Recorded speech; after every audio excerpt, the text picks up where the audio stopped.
Di balik seragam yang kusandang, ada rahasia kelam yang menyelimuti kantor polisi tempatku bertugas, kejahatan yang bukan hanya melibatkan para penjahat di luar sana, tapi juga atasan yang seharusnya menjadi pelindung.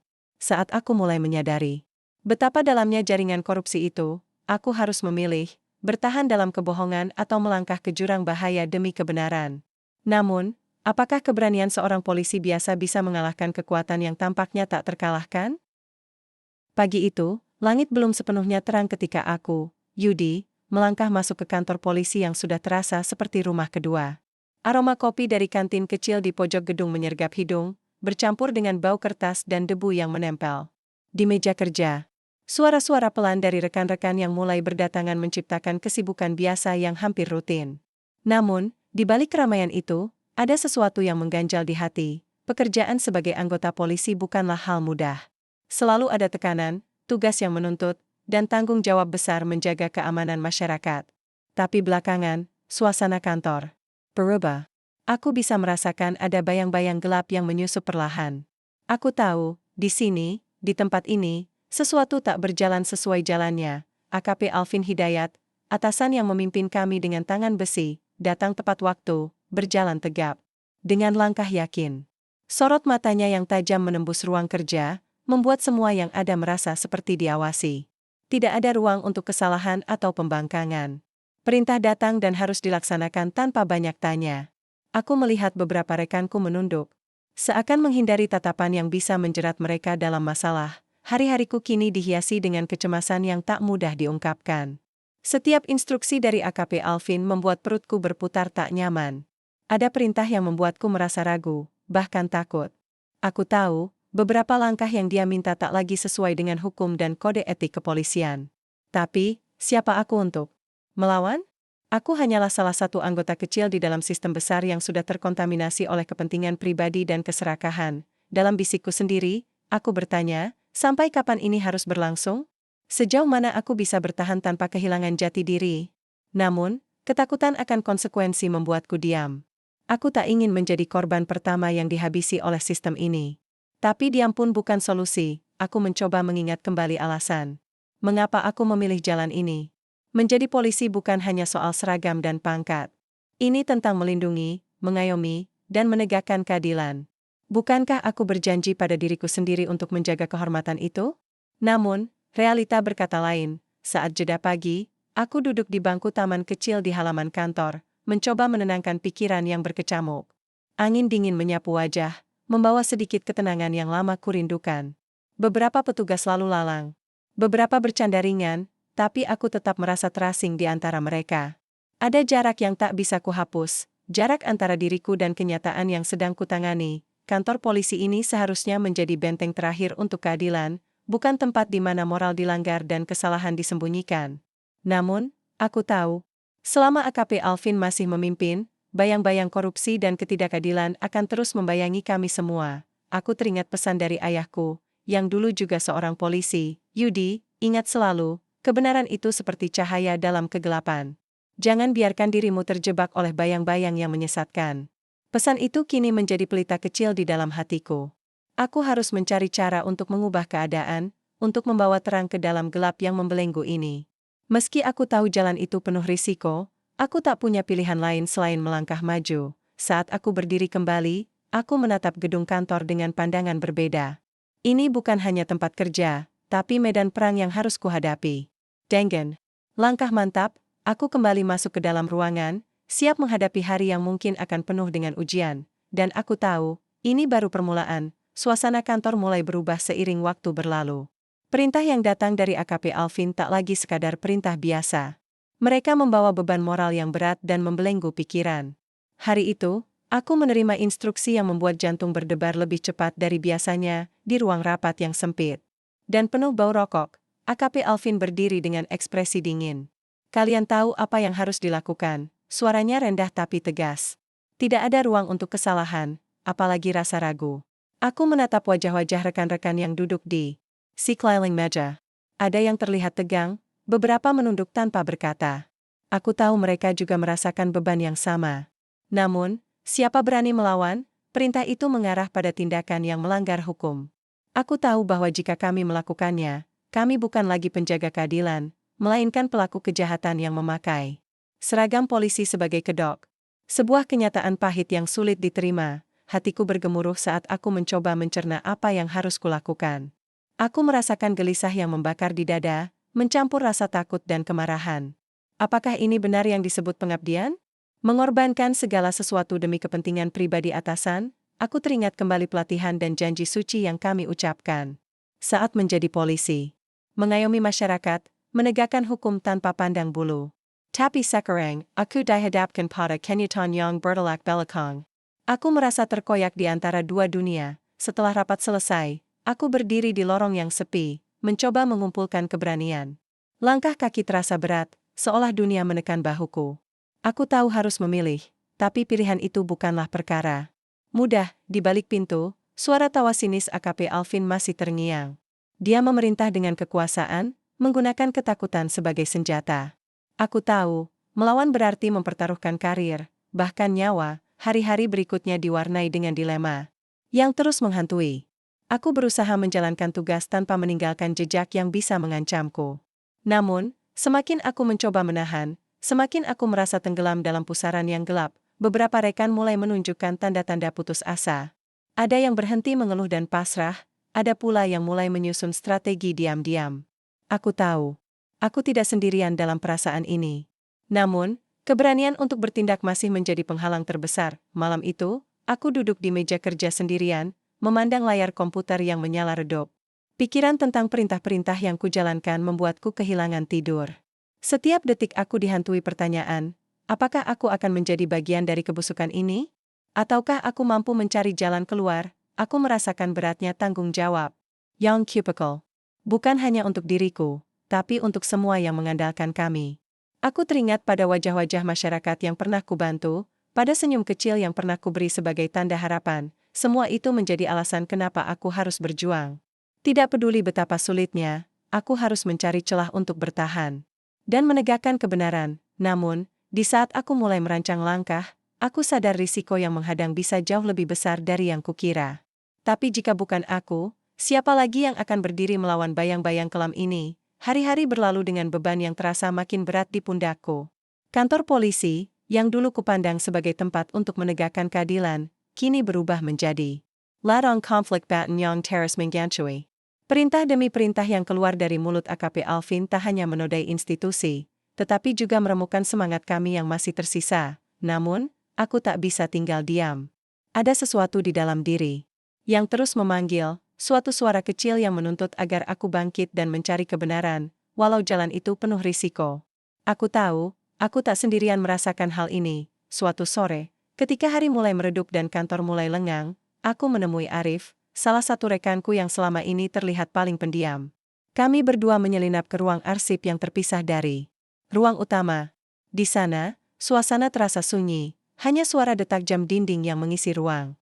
Aku menatap Arif dengan harapan yang terselip di antara kekhawatiran. Kau juga merasakan hal yang sama, kan? Tanyaku pelan. Tentang perintah-perintah.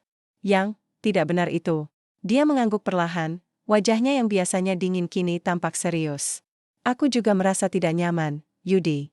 Tapi ini berbahaya. Jika ketahuan, kita bisa jadi kambing hitam. Aku tahu betul risikonya, tapi rasa ingin tahu dan keadilan mengalahkan rasa takut itu. Kita harus cari bukti. Bukan hanya untuk diri kita sendiri, tapi untuk semua yang percaya pada institusi ini. Arif menghela napas panjang sebelum mengeluarkan sebuah map kecil dari balik jasnya. Aku punya beberapa dokumen yang mencurigakan. Tidak lengkap, tapi ini bisa jadi awal. Dengan hati-hati, kami membuka map itu dan meneliti satu persatu. Ada catatan pengeluaran anggaran yang tidak jelas asal-usulnya, kwitansi palsu, serta laporan kegiatan yang sengaja dimanipulasi. Semua menunjukkan pola yang sama, penyalahgunaan wewenang dan korupsi terorganisir. Ini baru setengah dari yang ku bisa kumpulkan, kata Arif. Tapi sudah cukup untuk membuat kita waspada. Aku merasakan getaran harapan yang lama hilang. Sekeping kecil kebenaran mulai muncul dari tumpukan kebohongan yang menyelimuti kantor kami. Namun, di saat yang sama, rasa takut semakin menebal. AKP Alvin bukanlah sosok yang mudah ditaklukkan. Dia punya jaringan dan pengaruh yang luas. Kami sepakat untuk tidak memberitahu siapapun terlebih dahulu. Informasi ini harus kami simpan rapat-rapat dan gunakan dengan sangat hati-hati.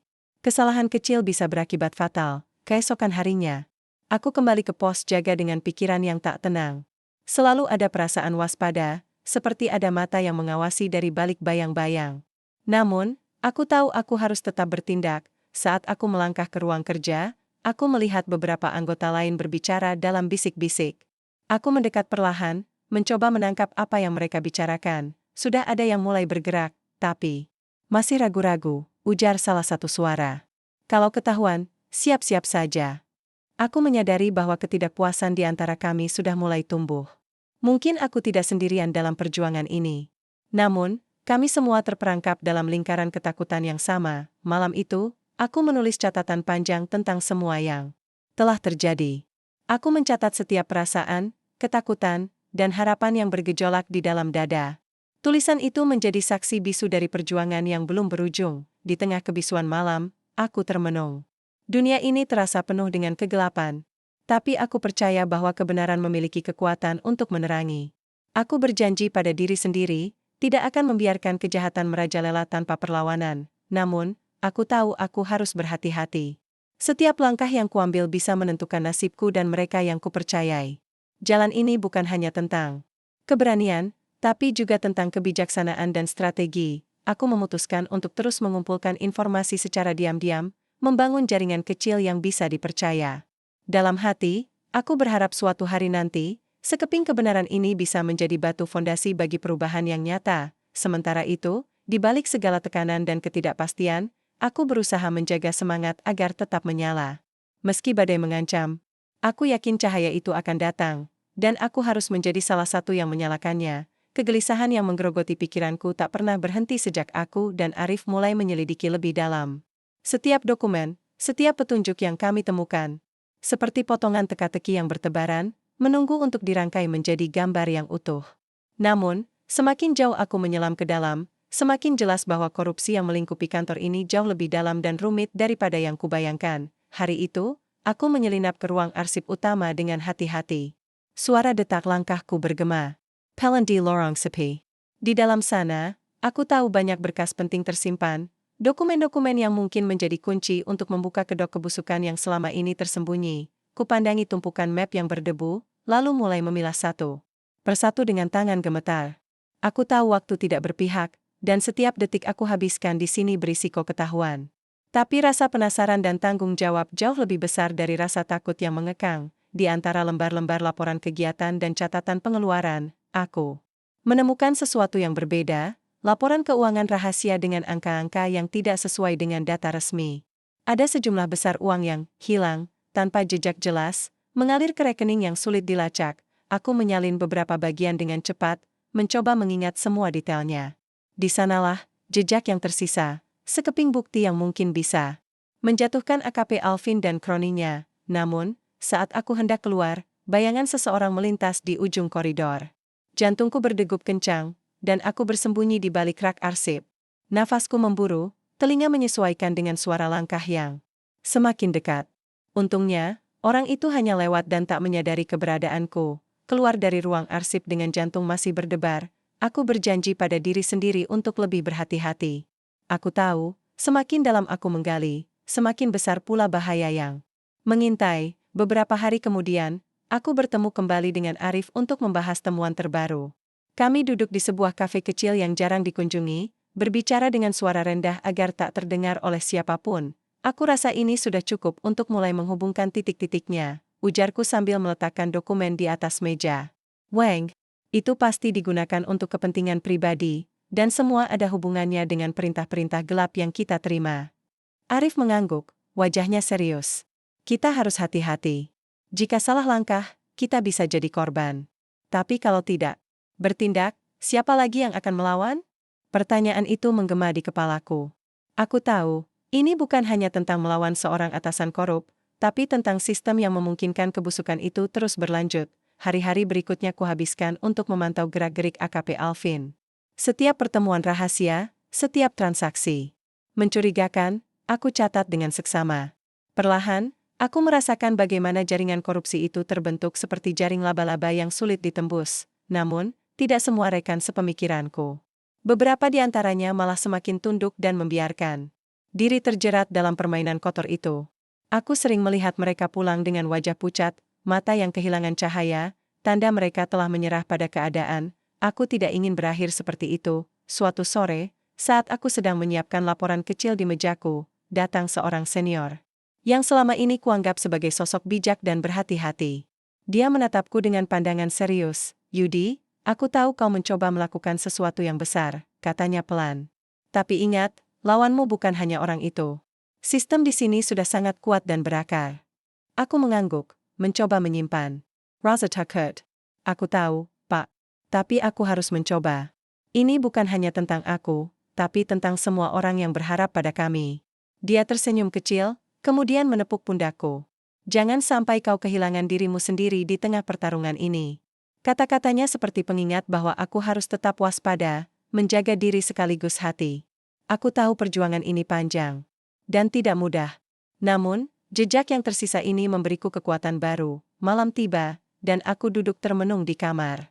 Bayangan masa depan yang penuh ketidakpastian menyelimuti pikiranku. Tapi aku yakin, selama ada niat dan keberanian, kebenaran akan menemukan jalannya. Aku menarik nafas dalam-dalam, mempersiapkan diri untuk langkah selanjutnya. Jejak-jejak kecil ini harus kusatukan menjadi kekuatan besar.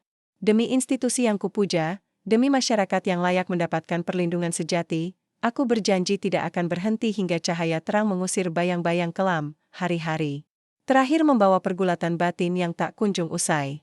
Aku merasa seperti berjalan di atas tisun rapuh yang membentang di antara dua tebing, kebenaran dan keselamatan diri. Setiap langkah yang kuambil bisa membawa aku ke jurang yang dalam. Tapi diam juga bukan pilihan, perasaan ragu mulai menguasai. Aku bertanya pada diri sendiri, apakah aku cukup kuat menghadapi konsekuensi yang mungkin menghancurkan segalanya? Apakah aku bisa mempertaruhkan karir dan kehidupan hanya demi sebuah prinsip? Namun, suara kecil dalam hati terus berbisik, mengingatkanku pada janji yang dulu pernah kuucapkan, untuk menjaga kehormatan seragam dan melindungi masyarakat. Pagi itu, saat aku masuk ke kantor, suasana terasa lebih tegang dari biasanya. Bisik-bisik rekan kerja mengitari ruangan, dan aku menangkap tatapan penuh curiga yang mengarah padaku. Aku tahu, langkahku selama ini mulai menimbulkan gelombang yang tidak bisa lagi disembunyikan. Di ruang kerja, aku duduk termenung memandangi layar komputer. Data-data yang kukumpulkan terus berputar di kepala, seolah menuntut keputusan cepat. Aku membuka pesan dari Arif, yang mengingatkan agar aku berhati-hati dan tidak gegabah. Aku membalas dengan singkat, tapi di balik kata-kata itu tersimpan kecemasan yang mendalam. Saat istirahat, aku menyusup ke ruang arsip lagi, mencari dokumen tambahan yang bisa memperkuat bukti kami. Namun, di sudut ruang, aku menemukan amplop berisi surat ancaman tanpa nama pengirim. Isinya jelas, hentikan penyelidikan atau hadapi akibatnya. Jantungku berdetak kencang, rasa takut dan marah bercampur menjadi satu. Aku tahu, ini bukan sekadar peringatan kosong. AKP Alvin tidak tinggal diam dan mulai mengerahkan kekuasaannya untuk menekan siapa saja yang mencoba mengusik rahasianya. Tekanan itu semakin nyata, dan aku harus bersiap menghadapi badai yang lebih besar. Malamnya, aku duduk sendiri di balkon rumah, menatap langit gelap yang bertabur bintang. Aku teringat pada masa kecilku, ketika ayah mengajarkan arti keberanian dan kejujuran. Kata-katanya menggema di telinga, memberi sedikit kekuatan di tengah ketakutan yang menggelayuti. Apa yang akan kulakukan jika semuanya hilang? Aku bertanya pada diri sendiri. Jika aku kehilangan pekerjaan, nama baik, bahkan kebebasan? Namun, jawabanku tetap sama. Aku tidak bisa mundur. Demi kebenaran dan keadilan, aku harus melangkah terus, walau jalan di depan tampak penuh duri. Hari-hari berikutnya diwarnai dengan kecemasan yang semakin mengikat. Aku mulai memperhatikan gerak-gerik di sekitarku, siapa yang bisa dipercaya, dan siapa yang mungkin sudah menjadi mata-mata AKP Alvin. Kepercayaan menjadi barang langka, dan aku harus pandai menyembunyikan niat sejati. Dalam keraguan yang mencekam, aku juga mulai menyadari bahwa perjuangan ini bukan hanya soal melawan korupsi. Ini juga soal menjaga hati dan jiwa agar tetap utuh di tengah pusaran kebohongan dan tekanan. Suatu siang, saat aku bertemu dengan Arif di sebuah tempat tersembunyi, dia menatapku dengan serius. "Yudi, kita harus mulai memikirkan langkah besar. Kalau kita terus-terusan bergerak diam-diam, risiko kita semakin besar." Aku mengangguk pelan, sadar bahwa aku tidak bisa terus bersembunyi dalam bayang-bayang ketakutan. Aku harus berani mengambil risiko, walau itu berarti harus menghadapi konsekuensi yang tak terduga. Kami mulai merancang strategi yang lebih terencana. Kami akan mencari dukungan dari pihak luar, mungkin lembaga anti korupsi atau media yang bisa membantu mengungkap kebenaran tanpa harus mempertaruhkan nyawa kami secara langsung. Tapi untuk itu, kami harus berhati-hati dan mengumpulkan bukti yang kuat. Saat aku pulang malam itu, aku merasa beban di pundakku semakin berat. Namun, ada sedikit cahaya harapan yang mulai tumbuh. Aku tahu jalan ini tidak mudah, tapi aku yakin, selama niat kami tulus dan keberanian tetap menyala, kebenaran akan menang. Di balik segala keraguan, aku mulai menyadari satu hal penting, bahwa menjadi polisi bukan hanya soal melaksanakan perintah, tapi soal berdiri tegak walau dihadang badai. Aku harus tetap menjadi diri sendiri, menjaga integritas yang sudah lama kupegang. Aku menatap langit malam sekali lagi, menguatkan tekad yang mulai membara. Ini bukan akhir, tapi awal dari perjuangan yang sebenarnya. Udara pagi itu terasa berbeda. Rasanya seperti badai yang siap meledak, meski langit masih cerah dan sunyi. Di balik seragam yang kugunakan, jantungku berdetak lebih cepat dari biasanya. Aku tahu hari ini bukan hari biasa. Semua persiapan, semua rahasia yang kusimpan, akan diuji. Pikiranku terus berputar, mencoba membayangkan langkah selanjutnya. Aku dan Arif sudah mengumpulkan cukup bukti untuk menggulingkan AKP Alvin dan kelompoknya, tapi aku tahu betapa berbahayanya hal itu. Jika salah langkah, bukan hanya karierku yang hancur, tapi nyawaku juga bisa melayang. Saat aku masuk ke kantor, aku merasakan tatapan yang berbeda dari rekan-rekan. Ada rasa cemas, tapi juga ada sesuatu yang lain, seperti mereka menunggu sesuatu yang besar akan terjadi. Bisikan-bisikan mulai terdengar, tapi tak ada yang berani mengatakannya secara terang-terangan. Kemudian, tiba-tiba, sebuah pesan masuk di ponselku. Dari nomor tak dikenal, kita perlu bicara. Ada sesuatu yang harus kau ketahui. Temui aku di tempat biasa, malam ini. Jangan beri tahu siapapun. Jantungku melanjak. Aku segera membalas, siapa ini? Tak ada balasan lagi malam itu, di sebuah kafe kecil yang remang-remang. Aku duduk menunggu dengan penuh waspada. Setiap suara, setiap gerakan orang di sekitarku aku perhatikan dengan seksama. Aku tahu, ini mungkin jebakan, tapi aku tidak punya pilihan lain. Tiba-tiba, seorang wanita muncul dari balik bayangan. Wajahnya familiar, namun aku tidak percaya pada penglihatanku. Rina, aku terkejut. Dia mengangguk pelan, mata kami bertemu penuh cerita yang tak terucapkan.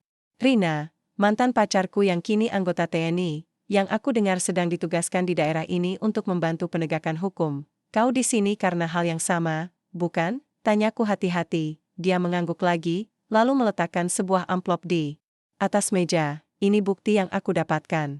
AKP Alvin dan kelompoknya lebih besar dari yang kita kira. Dia punya jaringan kuat di berbagai instansi. Aku membuka amplop itu perlahan. Di dalamnya ada foto, dokumen rahasia, dan rekaman suara yang membuktikan keterlibatan AKP Alvin dalam berbagai kejahatan, bukan hanya korupsi, tapi juga penyalahgunaan wewenang dan intimidasi. Aku sudah lama menyelidiki ini, kata Rina. Helen, tapi aku butuh bantuanmu. Kita tidak bisa melakukannya sendiri. Perasaan campur aduk melanda. Antara lega, karena aku tidak lagi sendiri, dan takut, karena pertarungan ini kini menjadi jauh lebih nyata dan berbahaya. Apalagi, keterlibatan Rina membawa risiko yang sama besarnya. Bagaimana kita melangkah dari sini? Tanyaku. Kita harus berhati-hati dan rencanakan semuanya dengan matang. Aku punya beberapa kontak yang bisa membantu, tapi kita harus bisa dipercaya sepenuhnya. Kami berbicara hingga larut malam, menyusun rencana untuk mengumpulkan bukti lebih banyak dan mencari dukungan eksternal.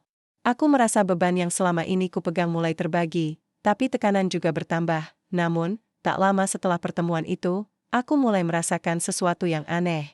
Ada yang mengawasi gerak-gerikku, dan teleponku mulai berdering tanpa suara di Yujang Sena. Ini tanda bahaya. Hari-hari berikutnya aku lebih waspada dari sebelumnya. Setiap langkah terasa seperti di bawah pengawasan ketat.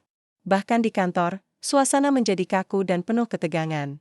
AKP Alvin semakin menunjukkan sikap agresif, seolah tahu ada ancaman yang mengintai. Suatu siang, saat aku sedang mengerjakan laporan, seorang rekanku yang dulu sering bersahabat mendekat dengan wajah serius. Yudi, aku tahu kau sedang berjuang.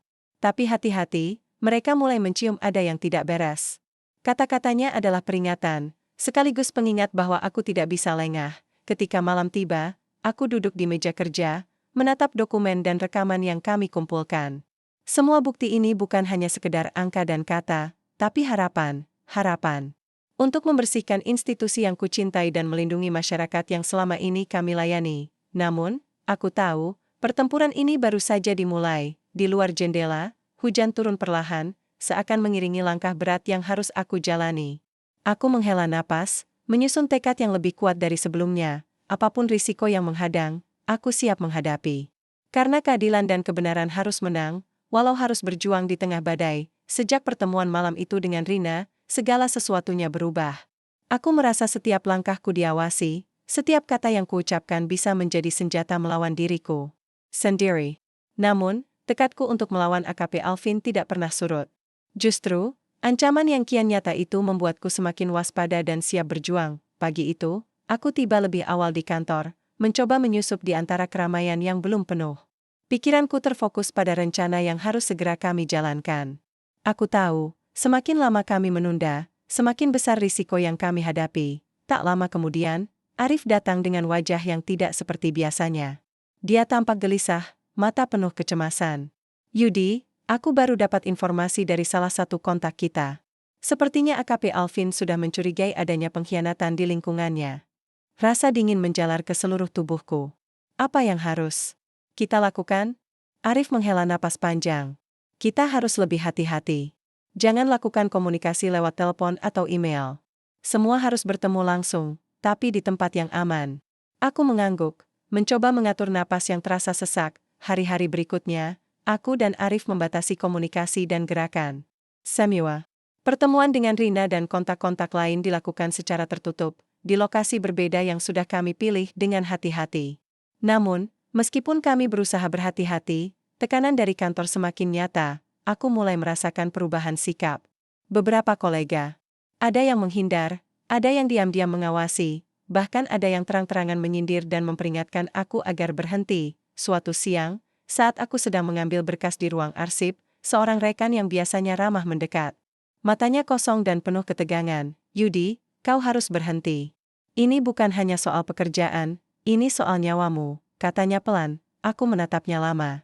Aku tidak bisa diam, Pak. Aku harus lakukan ini. Dia menggeleng, lalu pergi tanpa berkata lebih banyak. Perasaan campur aduk menyelimuti, antara dukungan dan kesepian. Malam itu, aku bertemu dengan Rina di tempat biasa. Dia terlihat lelah, tapi mata itu masih memancarkan semangat yang sama. Yudi, aku sudah mendapat kabar buruk. Ada yang membocorkan rencana kita. Kita mungkin sudah masuk perangkap. Kepalaku berputar, memikirkan kemungkinan terburuk. Apa yang harus kita lakukan? Kita harus buat langkah yang lebih berani. Jika tidak, kita akan teras Dike Jardan. Terpojok. Hari-hari berikutnya penuh dengan perencanaan dan persiapan. Aku mulai menyadari bahwa lawan kami bukan hanya AKP Alvin seorang, tapi jaringan luas yang siap menjebak dan menjatuhkan siapa saja yang berani melawan. Suatu malam, saat aku kembali dari pertemuan dengan Arif, aku merasa ada yang aneh. Motor yang biasa ku kendarai terasa berat dan sulit dikendalikan. Tiba-tiba, dari balik gelap, dua orang muncul dan memaksaku berhenti. Serahkan semua bukti yang kau miliki. Salah satu dari mereka memerintah dengan kasar, jantungku berdetak kencang, tapi aku berusaha tetap tenang. Aku tahu, inilah jebakan yang selama ini aku takutkan. Aku harus mencari celah untuk bertahan dan meloloskan diri. Dengan cepat, aku memutar motor dan berusaha kabur. Mereka mengejar dengan sepeda motor lain, suara mesin yang menderu mengiringi pelarianku. Rasanya seperti berada di film laga, tapi ini nyata dan aku yang mengalaminya. Aku berhasil menghindar dan bersembunyi di sebuah gang sempit. Nafasku tersenggol, tapi aku tahu ini bukan akhir.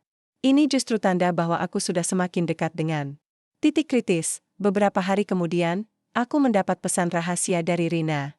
Dia mengabarkan bahwa dia berhasil mendapatkan rekaman penting yang bisa membongkar seluruh jaringan AKP Alvin. Namun, untuk mengungkapkannya, kami harus bertemu di tempat yang sangat aman dan menjaga kerahasiaan dengan ketat. Saat kami bertemu, aku merasakan campuran perasaan lega dan cemas. Bukti yang kami bawa bisa menjadi tameng sekaligus petaka jika jatuh ke tangan yang salah. Ini saatnya, Yudi, kata Rina. Kita harus berani membuka semua ini ke publik. Meski risiko besar, keadilan harus ditegakkan. Aku mengangguk pelan. Aku tahu, setelah ini tidak ada jalan kembali. Pilihan kami akan menentukan nasib banyak orang, termasuk diri kami sendiri. Di tengah ketegangan itu, aku teringat kata-kata ayahku tentang keberanian dan kejujuran.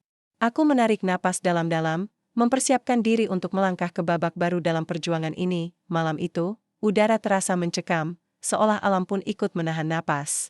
Setiap detik seperti berdetak lebih keras di kepalaku, menandai waktu yang terus berjalan tanpa ampun. Di tangan kami, tergeletak bukti-bukti yang selama ini kami kumpulkan, segala kejahatan AKP Alvin dan jaringan gelap yang telah merusak institusi yang kucintai. Ini bukan sekadar dokumen dan rekaman, ini adalah senjata terakhir kami untuk melawan korupsi yang membusuk di dalam. Aku duduk di sudut ruangan kecil, memandangi layar laptop yang menampilkan data-data rahasia itu. Rina berada di sampingku, wajahnya penuh ketegangan dan harapan yang bercampur menjadi satu. Di luar, hujan deras mulai turun, membasahi jalanan dan menyiram segala kebisingan dunia. Tapi di sini, di ruangan ini, hanya ada sunyi dan beratnya beban yang kami pikul. Yudi, kita harus segera kirimkan ini ke media dan lembaga anti korupsi, ucap Rina dengan suara rendah, tapi tegas. Semakin lama kita tunda, semakin banyak nyawa yang terancam. Aku mengangguk pelan, mencoba mengumpulkan keberanian yang tersisa. Setiap kali memikirkan kemungkinan akibatnya, rasa takut melanda. Namun, lebih kuat dari itu adalah tekad yang sudah lama tumbuh, menuntut keadilan dan kebenaran. Sebelum mengirim, kami memastikan semua langkah pengamanan sudah matang. Identitas kami harus terlindungi, dan bukti ini harus sampai pada pihak yang benar tanpa bocor ke tangan musuh. Aku tahu, jika ini diketahui oleh AKP Alvin, maka kami berdua berada dalam bahaya besar. Saat jari-jariku mengetik pesan elektronik yang akan mengubah segalanya, ponselku bergetar. Sebuah nomor tak dikenal muncul di layar. Aku ragu untuk menjawab, tapi suara dalam hati memaksaku untuk menerima. Yudi, suara berat di ujung sana membuat bulu kuduku berdiri. Aku tahu apa yang kau lakukan. Suara itu bukan asing. AKP Alvin, apa kau pikir bisa dengan mudah mengobrak-abrik dunia ini? Dan tidak ada konsekuensinya? Lanjutnya, nada suara dipenuhi amarah dan ancaman. Aku menelan ludah, berusaha tetap tenang. Aku hanya ingin keadilan. Itu tugas seorang polisi. Kejujuranmu akan menjadi kutukan. Kau akan kehilangan segalanya, ancamnya sebelum telepon. Terpidas, jantungku berdegup kencang. Aku tahu, ini adalah pertarungan hidup dan mati yang sebenarnya. Aku tidak bisa mundur sekarang. Malam itu aku dan Rina berdiam diri, mendengarkan suara hujan yang terus menetes, seperti irama kegelisahan yang tak berujung. Kami berbagi cerita masa lalu, tentang mimpi dan janji yang dulu pernah kami buat. Di balik badai ini, aku merasakan satu hal yang tetap utuh, keyakinan bahwa kami tidak sendirian. Keesokan harinya, kami mulai mengirimkan bukti-bukti itu secara bertahap ke media dan lembaga terpercaya. Reaksi pun datang lebih cepat dari yang kami perkirakan.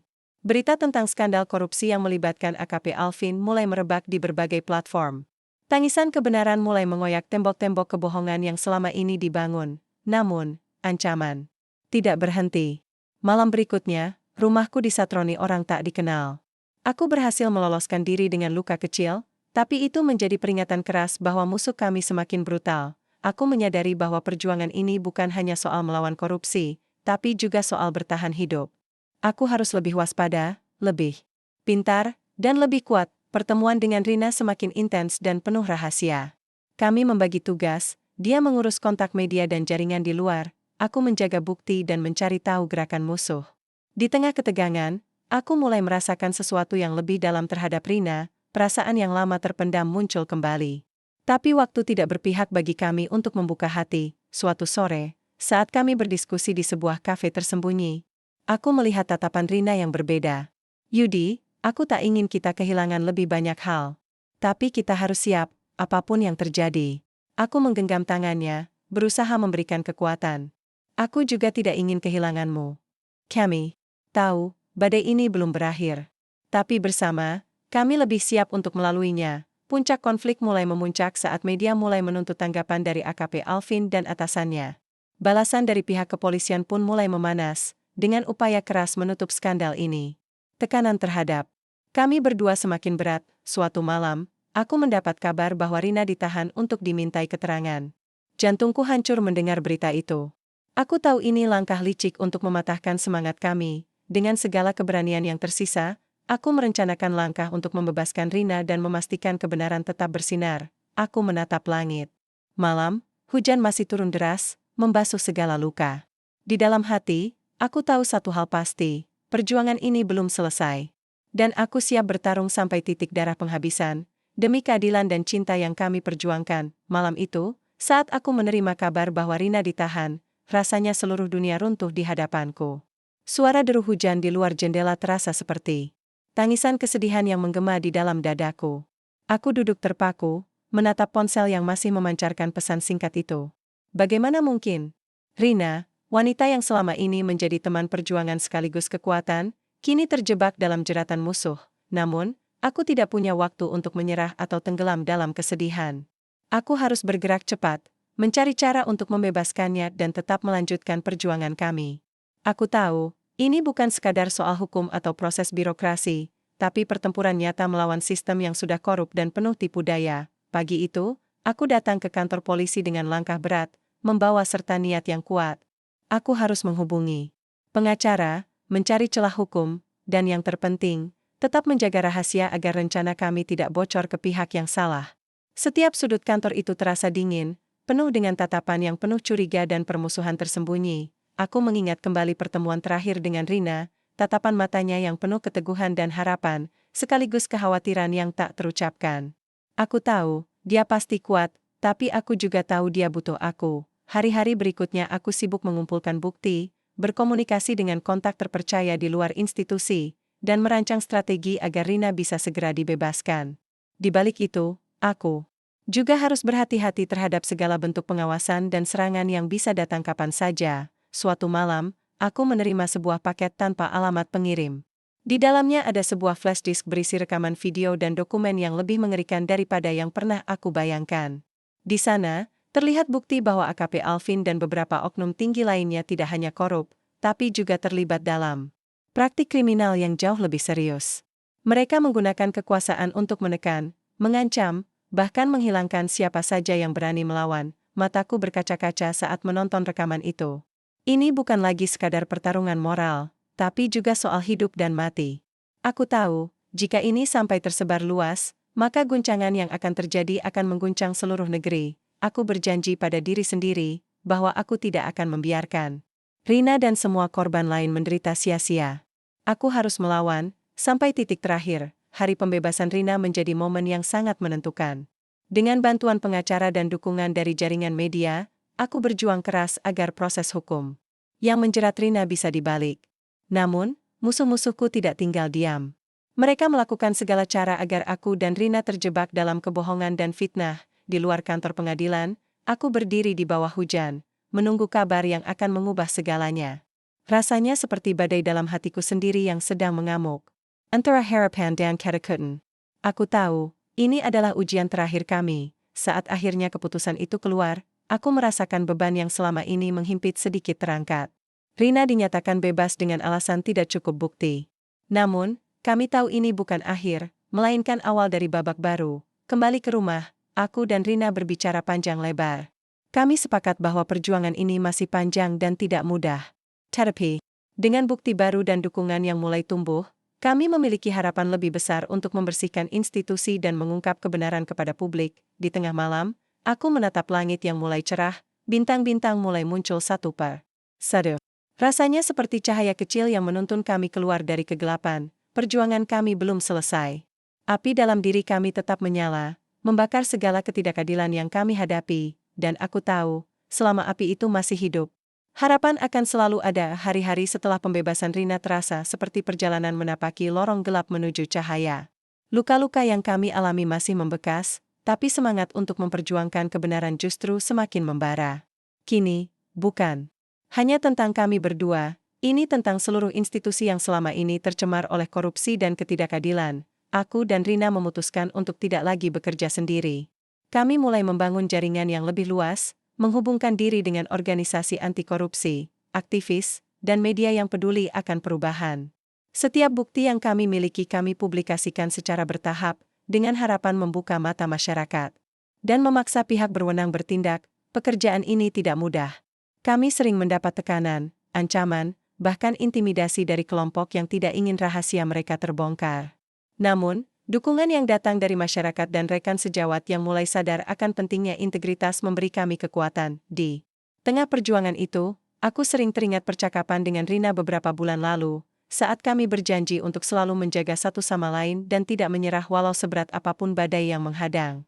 Kini, janji itu menjadi fondasi yang menguatkan langkah kami. Satu persatu, pejabat yang terlibat mulai dipanggil untuk diperiksa, kasus-kasus lama yang selama ini tertutup mulai diusut kembali. Berita tentang operasi pemberantasan korupsi yang kami mulai menyebar luas, membawa harapan bagi banyak orang. Meski jalan masih panjang, aku percaya bahwa setiap perubahan dimulai dari keberanian satu langkah kecil. Aku, Yudi, seorang polisi biasa, yang dulu terjebak dalam sistem penuh kebusukan, kini berdiri di garis depan perubahan, dan di sampingku, Rina, bukan hanya sebagai rekan perjuangan, tapi juga sebagai harapan dan kekuatan, di ujung pagi yang cerah. Aku menghirup udara segar dengan penuh syukur. Fajar baru telah datang, membawa janji akan masa depan yang lebih bersih, adil, dan penuh harapan. Perjalanan ini belum selesai. Tapi aku tahu, bersama, kami bisa menaklukkan segala rintangan dan menulis ulang sejarah dengan tinta kejujuran.